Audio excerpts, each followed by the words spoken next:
Welcome back to the Deep Dive.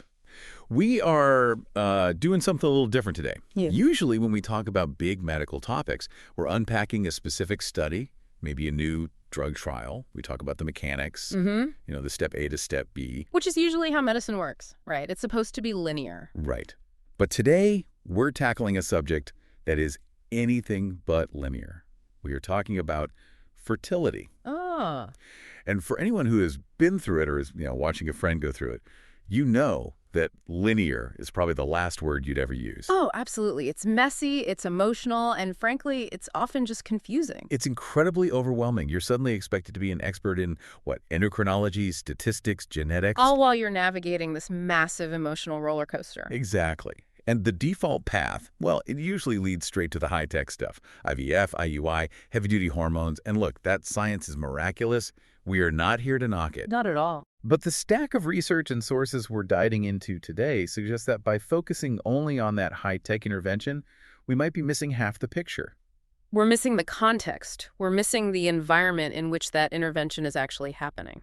So the mission of today's Deep Dives is to explore a whole-body approach to reproductive wellness. We are breaking down a method designed to cultivate the most supportive biological terrain for conception.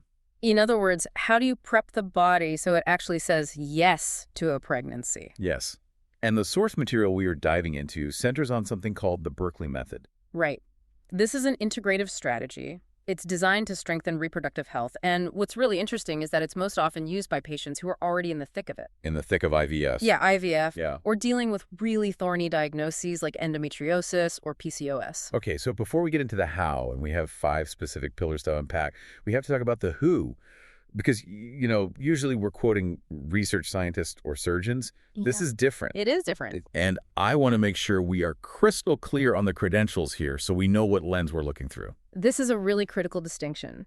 The architect behind this method is Mike Berkeley.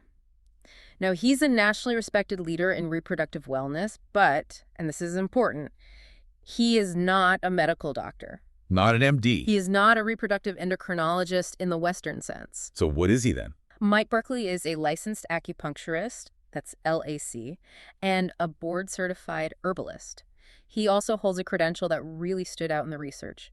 FABORM. And that stands for? It stands for Fellow of the American Board of Oriental Reproductive Medicine. So he is a highly specialized expert, but his expertise is in traditional Chinese medicine and how it interfaces with Western fertility treatments. I actually think that distinction is the strength of this deep dive. Oh, so? If we wanted a surgical perspective, we'd look at the surgeon. But we're asking a different question today. We aren't asking how do we force a pregnancy, we're asking how do we welcome one. That's it. That's the entire shift. It's the difference between the seed and the soil. Let's dig into that philosophy. Because the source material starts with a pretty bold thesis.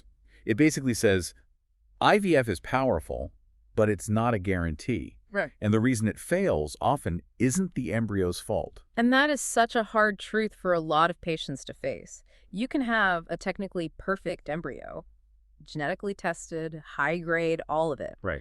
But if you plant that perfect seed in soil that is depleted or inflamed or has poor circulation, the seed can't take root.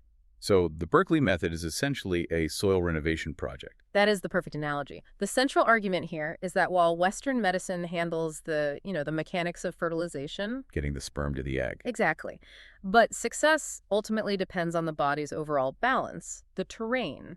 The sources talked a lot about synergy. There was this quote, "One supportive therapy can be helpful, but when multiple therapies are thoughtfully integrated, they provide the most complete support." Think about building a house. You can hire the world's best electrician, right? Yeah.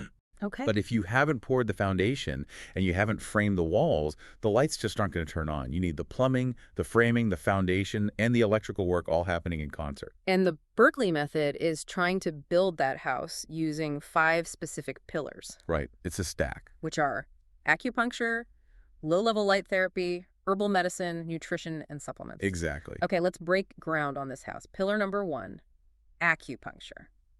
Now, I have to play the skeptic for a second. Go for it. When most people hear acupuncture, they think of a spa day. They think, I'm stressed, put some needles in me, I'll feel zen.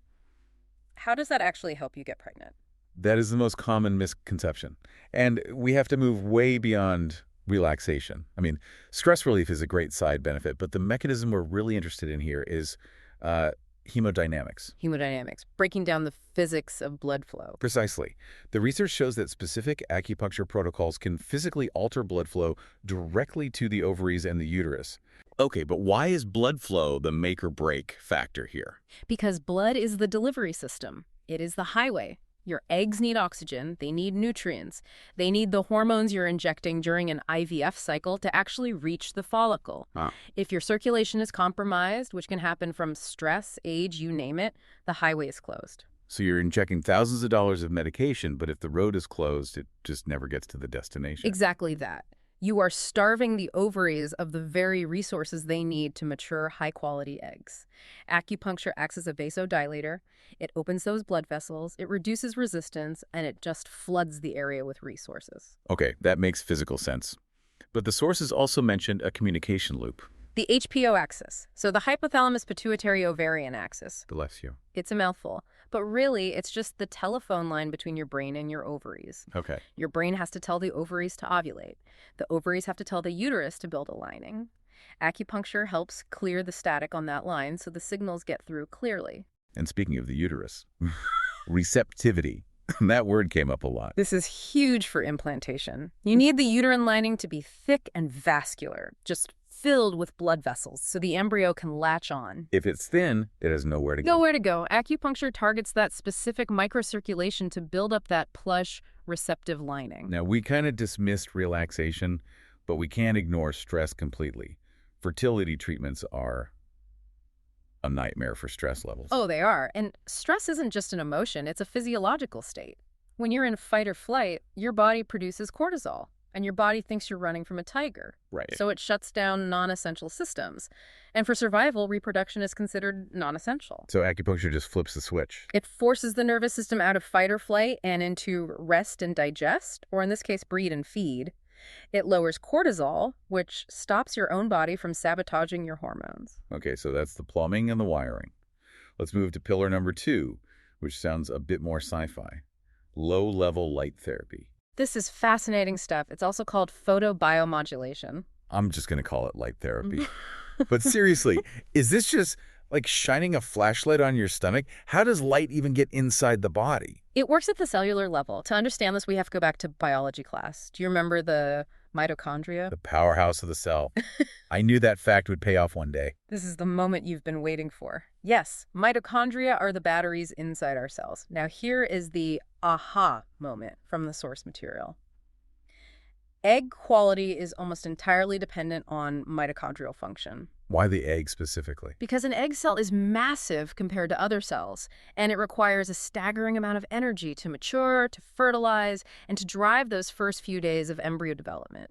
It needs more ATP cellular energy than almost anything else. So if the mitochondria are tired... The egg is tired, it just doesn't have the fuel to cross the finish line. This is often what's really happening in what we call age-related infertility. It's mitochondrial dysfunction. Yeah. The battery is just dead. The battery is dead. And light therapy is the jumper cables. Ah, I like that. Essentially, yes. The specific wavelengths of light used in this therapy penetrate the tissue and they stimulate that mitochondrial activity. It enhances ATP production. You are literally charging the battery of the egg. And the sources also mentioned inflammation with this. Right. Inflammation is the enemy of fertility. It creates a hostile, hot environment. Light therapy helps reduce cellular stress and localized inflammation. So you're charging the battery and cooling down the engine at the same time. That is a really cool combination. Okay. Moving on. Pillar number 3, customized herbal medicine. Now, this is where I feel like people get skeptical. Or they go rogue. Yes, they think, I'll just buy some fertility tea off Amazon. And the sources are very, very clear on this. Do not do that. Why not? What's the risk? The risk is that herbs are active medicine. They're potent. If you take the wrong thing, you can really mess up your hormones. The key word in the Berkeley method is customized. This isn't a generic product. It's a prescription based on your unique physiology. Okay, give me an example of how that works. Let's say endometriosis versus PCOS. Great examples. So endometriosis is a condition defined by inflammation. Tissue is growing where it shouldn't. It's a hot condition. The herbs used there are strongly anti-inflammatory, designed to cool the pelvis down. And PCOS. PCOS is often about stagnation. Cysts are forming, ovulation isn't happening. The herbs there are used to regulate the rhythm, to encourage the body to ovulate consistently. You'd never give the same formula to both patients. And they didn't leave the guys out either, which is so important. So important. Male factor infertility is, what, 40 to 50% of all cases? Herbs can be incredibly effective at improving sperm motility, how well they swim, and their morphology, which is their shape. So here's the big question I had reading this. If I'm doing IVF, my doctor has me on this strict regimen of drugs. Won't these herbs interfere? That is the #1 question, and it's why seeing a specialist like Mike Berkeley, who is FABORM certified, is non-negotiable. The sources emphasize that these herbs are designed to work synergistically with IVF. So they aren't fighting the drugs? No, they're preparing the body to respond better to them. For example, you might stop certain blood-moving herbs right before an egg retrieval to ensure safety. It's a coordinated dance. The herbs focus on egg quality and uterine lining, the two things IVF drugs can't really control. Got it. So it's complementary, not competitive. Exactly. All right, pillar 4. This one feels a bit more familiar. Nutrition. But I feel like I've heard it all. Eat pineapple core, go keto, go vegan. What's the actual strategy here? The strategy is stability. It's not about a fad diet. It is all about blood sugar control. Why is blood sugar the headline for fertility? I thought that was more of a diabetes thing. It's a hormone thing. Blood sugar stability equals hormone stability.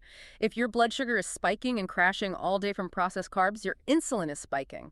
And insulin is a bully. A bully. It is. When insulin is high, it knocks other hormones around, it disrupts ovulation, it can increase testosterone in women, it just creates chaos in the reproductive system. So the diet isn't just about losing weight. It's about creating chemical peace. Precisely.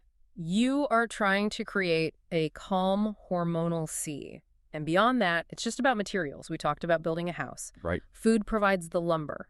You are literally trying to build a new human being. The food provides the proteins and fats you need to build healthy eggs and healthy sperm. There was also a term used here, oxidative stress. We hear that a lot. What does it actually mean for my eggs? Think of oxidative stress as biological rusting. It damages cells and their DNA. An egg that's been exposed to high oxidative stress is like a rusty car part. It just doesn't work right. And a diet rich in antioxidants is the rust proofing. That's it. Which leads us perfectly into the final pillar, #5, targeted supplements. Right, and targeted is the operative word again. We aren't just throwing a generic prenatal at the problem and hoping for the best. Exactly. So how is this different from just eating well? Can't I just eat enough blueberries? Food is always the foundation.